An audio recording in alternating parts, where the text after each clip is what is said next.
Good morning, LinkedIn family. It's a Monday meet and greet. I love doing coffee with Bob's with meet and greets because Saad is a new connection, and he is definitely someone that you want to connect, follow, and engage with. Right? I say this very often: one connection can change a life. I really think Saad is one of those connections that can change your life, and he has an amazing story. Saad, thank you so much for being on Coffee with Bob. I really appreciate it. No, thank you, Bob, for having me, and thanks for such a lovely introduction. Oh, Um, it's my Sunday night. I am speaking from Lahore, Pakistan, which is exactly 12 hours different time zone from San Francisco, California time zone. So this is where I actually was born, went to high school, did engineering undergrad from Pakistan, then moved to the US, went to MIT for my grad school, spent a bunch of years in Boston in Silicon Valley, got the taste of Silicon Valley tech startup scene, etc. Got really amazed and impressed by that. Worked in big corporates as well as small companies, mostly big corporates like Oracle, Nokia, Navtech Maps, etc. So got a very varied experience over the years. And again, I was always fascinated by entrepreneurship. mhm. Even though I did not really start a tech company there, I did have a consulting firm where I provided consulting for strategy consulting and tech consulting for other big companies. So that's the first taste I got of entrepreneurship, and I really wanted to leverage the knowledge and the network I had built in the US and bring it back to my home country. I consider US and Pakistan my home countries both. I felt that there was a big need, big opportunity in Pakistan because there's a lot of young raw talent, but Mhm. they need proper guidance. They need someone who can instill the best practices to them because these guys have not experienced startups. They haven't experienced the tech scene that we are so fortunate to experience in the US. Yeah, yeah. So that's when I decided to move back. It was around 2014, so about 6 years now. um, Started a company with my friends that I met at MIT and Stanford, all my co-founders. So we're four of us.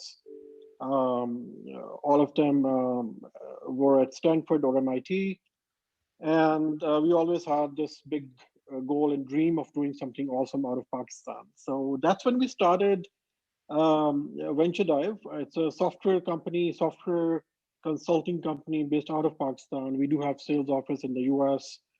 We have a small office in Dubai. And that's also when I got engaged with Kareem. Kareem is, as many people call it, Uber of Middle East.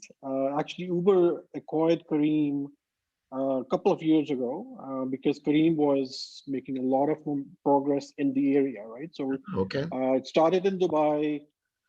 I started the initial team and initial operation in Pakistan, and Kareem built a very strong market, especially in Pakistan, Dubai, Egypt, Saudi Arabia, um, and became what we call unicorn in the tech field, right? So unicorn is a private company with Yep. more than $1 billion valuation.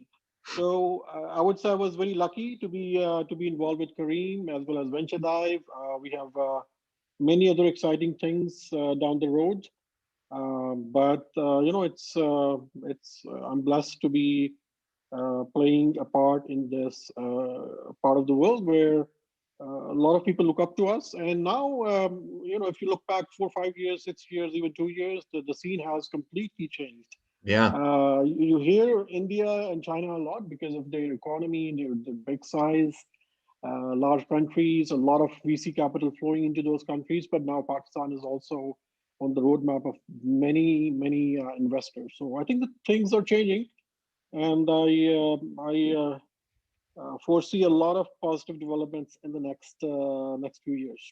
Wow, that's amazing, and I love how you took what you built and did in the U.S. and brought it back to your own home country. I have a few friends that are from Pakistan and actually did what you did as well, moved back to Pakistan, taking their knowledge. And that's just amazing that you want to do that and help your country. Yeah, no, I appreciate it. I think um, again, I think at some point in life you feel like you have to give back to the society, right? And as we grow older, all of us have a debt to pay, right? So Yeah. I think uh, this is where I was brought up and became who I am.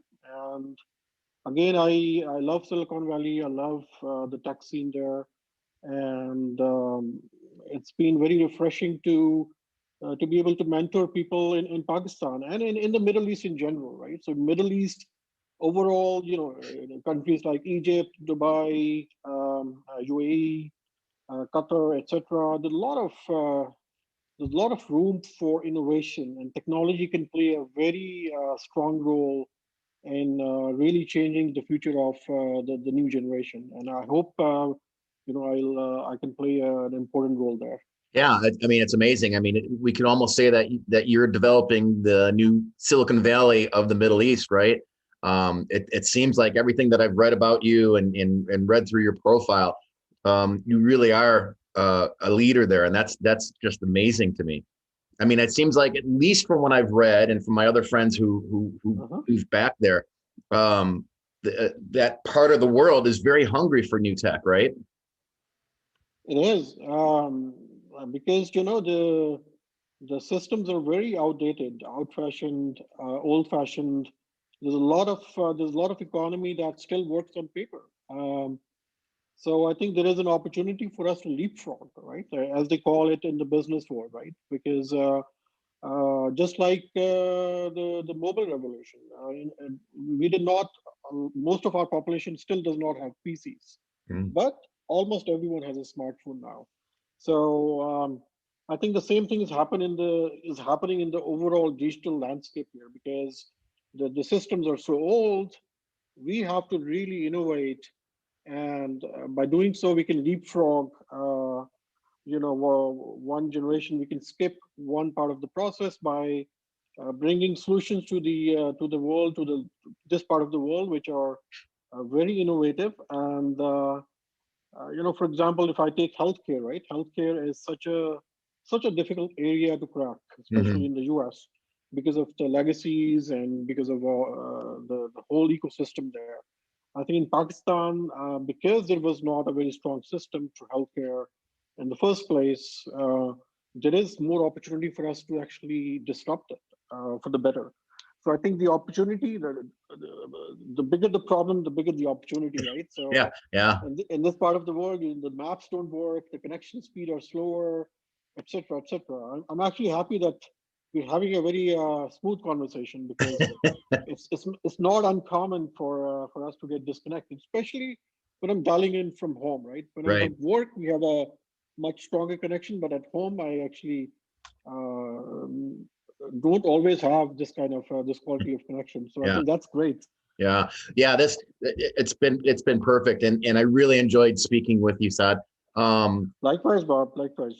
Saad is one of those people that you definitely want to connect with, that you want to follow, that you want to engage with. I often talk about, and have interviews with people that are, literally changing the world. This is a man who is literally changing the country around him, which is just amazing to me. Saad, thank you so much. You are that one connection that's going to change many lives. Thank you so much. I appreciate you being Thank on you the so much, show. Bob. All right. Really appreciate it. You have a great Take care. day. You too. Bye bye. Bye.